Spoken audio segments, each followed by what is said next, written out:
Hugh Pym has been talking to one woman who spent decades searching for the truth. I want to honour him and I want to honour the others. It's been a long journey for Mary, but it's not over. She's determined to find out what happened to her father and other men who were lost at sea in World War II, not far from this beach in North Ayrshire. She thinks the truth has been withheld.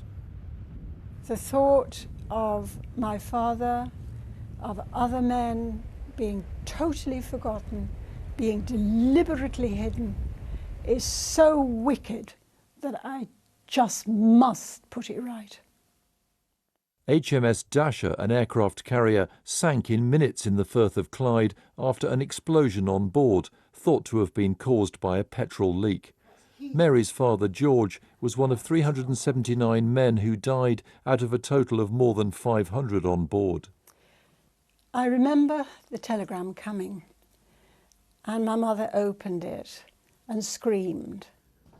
Barry, who's 96, remembers the day Dasher went down.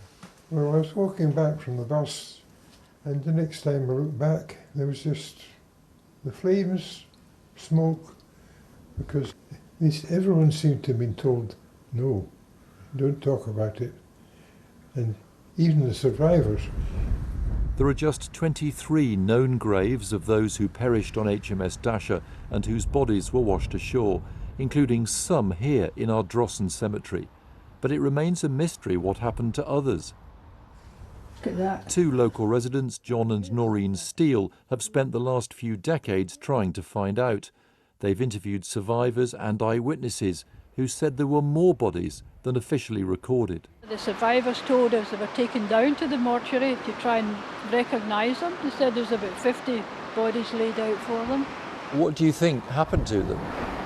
They're in a pit somewhere. In a pit. Just dumped.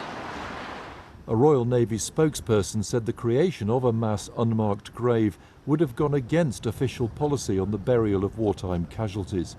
It's been suggested that for morale reasons, news of the sinking was suppressed and wasn't confirmed until 1945. Documents released in recent years here at the National Archives at Kew shed some light on the loss of HMS Dasher.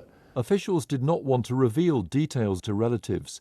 The papers refer to bodies being washed ashore more than a week after the loss of the ship.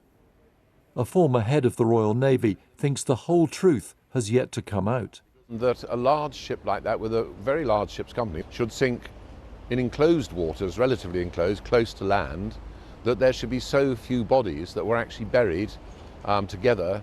I have real concerns that we haven't seen the full truth about what happened to those bodies.